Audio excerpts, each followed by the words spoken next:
Connaissez-vous la musique, la Pacifique, une série sur la guerre du Japon. Et nous y sommes puisque cette date, anniversaire février 1945, une bataille décisive qui opposa les forces américaines à l'armée japonaise en pleine guerre du Pacifique. Ouais. C'est dramatique. C'est dramatique parce que c'est une bataille terrible. Alors l'île, c'est une île, une petite île, 20 km², c'est vraiment tout petit. Iwo Jima, on est au sud du Japon, on regarde une carte, on va tout de suite comprendre géographiquement comment ça se passe. Voilà. Iwo Jima. Iwo Jima, voilà, là, vous voyez, c'est en noir, enfin écrit en blanc sur noir. Et c'est le Japon, et c'est au sud du Japon. Et c'est à mi-chemin entre les îles Mariannes qui sont encore plus au sud et le Japon. Et c'est ça qui intéresse les Américains. Parce que pour aller bombarder le Japon depuis les îles Mariannes, ça fait 4500 km aller-retour. Les bombardiers, les B-29 qui sont très lourdement chargés pour aller bombarder, sont accompagnés par des chasseurs. Or, les chasseurs ne peuvent pas faire cette distance avec un seul plein. Il faut les ravitailler en vol. On cherche donc une base intermédiaire, logique, pour essayer d'attaquer le Japon directement. Seulement voilà, cette île d'Iwo Jima, c'est un enfer. Enfin, ça va être un enfer à partir de ce mois de février 1945. Le 19 février, c'est le jour J, il est 9h du matin, les premiers Marines commencent à descendre de leur barge de débarquement et commencent à rentrer sur l'île. On regarde des images tout de suite parce que les images sont parlantes avec, vous allez le revoir, voilà encore... Des images d'époque. Absolument, des images de l'époque. Alors, 23 000 Japonais sont installés sur cette île et sont bien décidés à la défendre. Cette île a un gros avantage, c'est qu'elle possède déjà 2 pistes d'atterrissage. C'est bien pour ça que les Américains veulent s'en saisir. Seulement les Japonais, eux, ont décidé de se défendre avec un armement très lourd. Ils ont déposé plus de 400 canons lourds.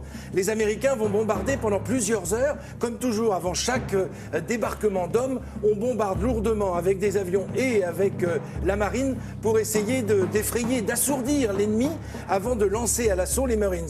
Seulement, les Japonais, eux, avaient bien prévu tout ça, si j'ose dire, puisqu'ils sont véritablement, littéralement enterrés dans leur île, c'est-à-dire mis sous terre. Ils avaient creusé des kilomètres de galeries, de tranchées, mais même ils sont sous terre, parce qu'encore, la tranchée, vous êtes à ciel ouvert. Là, ils étaient directement, complètement enfermés dans le sol, c'est-à-dire qu'ils laissaient passer les Américains et d'un seul coup, ils sortaient derrière eux et ils tiraient. Ils avaient bien décidé, ces Japonais, de ne pas survivre à cette île, c'est-à-dire soit ils en sortaient vainqueurs, soit ils y laissaient la vie. Et c'est ce qui va se passer, je vous le dis, 23 000 Japonais défendent cette île. Écoutez bien, 21 000 vont mourir pendant ce combat. C'est-à-dire qu'il y aura moins de 1000 prisonniers faits par les Américains. Le reste, le millier d'hommes japonais autres est porté disparu.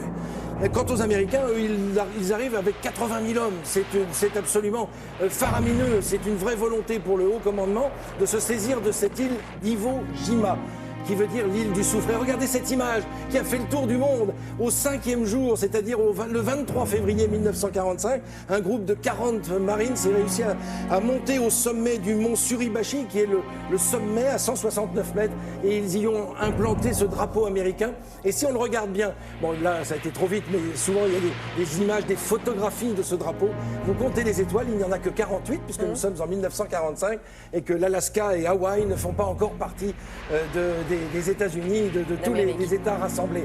Donc on le voit, c'est du pied à pied, c'est du corps à corps. Les chars qui ont été débarqués ne peuvent pratiquement rien faire sur ce terrain accidenté. C'est donc les hommes qui se battent au fusil, au lance-flammes, on vient de le voir, à la grenade et à la baïonnette. C'est un retour aux guerres ancestrales, à la Première Guerre mondiale. C'est en fait un drame absolu. C'est la victoire des Américains, certes. Et ils se disent, en terminant cette bataille, il a fallu 34 jours pour se saisir d'Iwo Jima. Combien va-t-il nous falloir de temps et d'hommes pour se saisir du Japon? Alors déjà se pose peut-être la question, faut-il utiliser la bombe atomique? On connaît la réponse. Ce sera le prochain épisode. Iwo Jima, c'est l'île du soufre, vous disiez? Oui, absolument, l'île du soufre, parce qu'on y a trouvé du soufre. Et déjà les premiers navigateurs, James Cook l'a surnommé comme ça au XVIIIe siècle, c'est dire. On n'a pas beaucoup parlé dans les films à Hollywood de cette bataille-là. Et pourtant, elle fut dramatique. Merci beaucoup, Frédéric. Merci, on va se retrouver tout à l'heure, juste après une courte pause de pub. À tout de suite. Télé Matin, c'est vachement bien. Et puis toutes les chroniques sont très intéressantes parce que